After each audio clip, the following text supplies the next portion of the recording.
The organisation Undoing Tax Abuse says it's surprised by Public Enterprises Minister Pravin Gordhan's plan to lodge an urgent appeal to set aside the judgment on power cuts. Now, the High Court in Pretoria made the ruling that government should exempt hospitals, public schools and police stations from rolling blackouts. But the minister has now raised serious concerns about the implications of this ruling. Well, South Africans are currently battling stage 6 power cuts and are without electricity for between 6 and 12 hours daily. But to discuss this even further, we're now joined by Outa's advocate, Stefanie Fick, this morning. And Advocate Fick, thank you so much for your time and good morning to you. I mean, Outa's response, I suppose, to hearing that not only did the minister study the ruling, but they've decided to seek legal advice and to launch that attempt not to go ahead with the ruling, saying this might be a risk to the grid, and it's definitely not conducive what this ruling has stated them to do.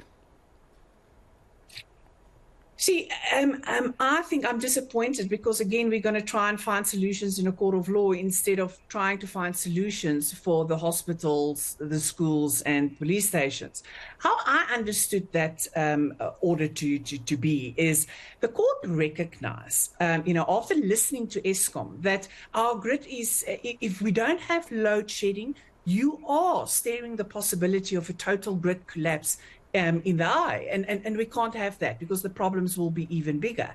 Now, there are certain hospitals that already got exempt, etc., but some of them can't be because they are part of a bigger grid. They can't be isolated, and that will basically mean that there will be no load shedding, and it will either mean that our grid will collapse, or we, as people living in houses or somewhere else, will have more load shedding. We can't have that. I think what the court ruling has said is that if you can't exempt them from load shedding, you must make available to them alternative electricity. And then the question is, why can't we give a generator or think about alternative electricity or storing of electricity at hospitals? In fact, I want to ask, why haven't we thought about this sooner? Why do we have to wait for a court of law to say, you are talking about constitutional rights of people, health, education, security? Why wait for a court of law? And now we have to wait for an appeal. And I think that's where the disappointment lies. Yeah, but also, we're talking about very necessary, important facilities here, police stations, schools, hospitals.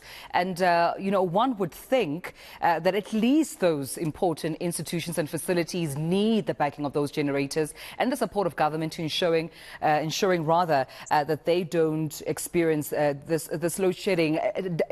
Does government understand that?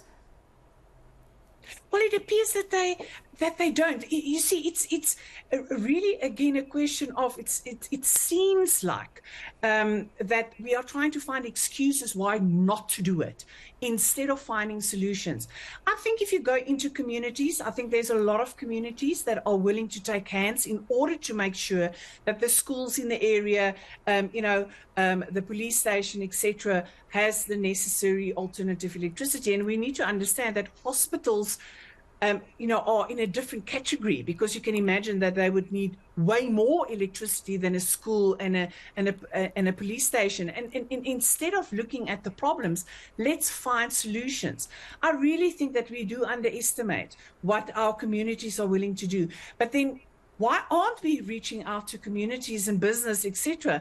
Because then I have to ask, because maybe we don't have friends to give the tenders to and etc. And unfortunately, that is the way we are thinking.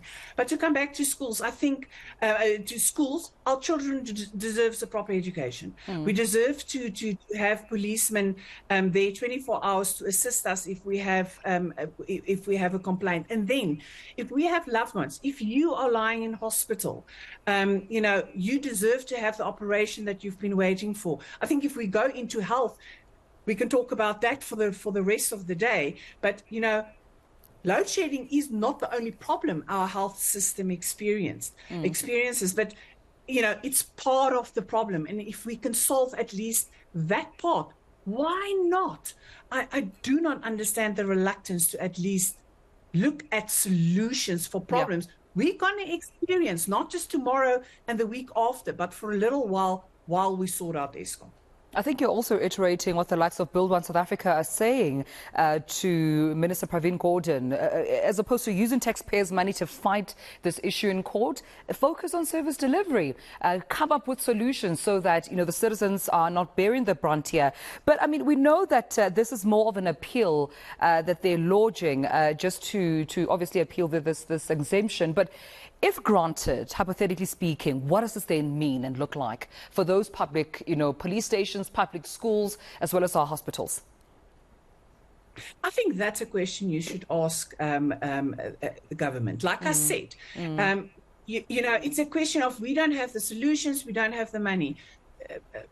We need to find solutions. It is, and why should a court tell you what to do? So even if the court then agrees with you, the question remains: what are we going to do about the most vulnerable in our communities when it comes to health, when it comes to security, when it comes to schools? And then we haven't even tackled the Eskom problem. Instead of finding solutions in order to put Eskom on a road to recovery, we are having these litigious sort of scenarios that is not necessarily going to solve the problem. So is government, in fact, telling us they don't have solutions? And that is scary. That really should not be the problem. Because can I put this on the table? Load shedding is an enormous problem. I get it. Businesses are suffering. Ordinary South Africans are suffering. But we still haven't answered the question that certain communities are still without electricity because there is not the infrastructure available to give them electricity. And then we have this whole problem about communities stealing electricity. So we need solutions. We should stop talking about how difficult it's going to be. Stop the corruption, make sure that there's more money available so that we can use the money for what it is, the intended purposes. Well, I leave it there with you. Thank you so much. Advocate Stefanie, Fick, a pleasure talking to you this morning from Outa, speaking on, the disappointment really regarding Public Enterprise Minister Pravin Gordhan seeking to appeal that exemption. This seeks to basically protect public schools, hospitals or police stations, of course, from load shedding, and saying that they have a duty to provide at least alternatives when there is load shedding.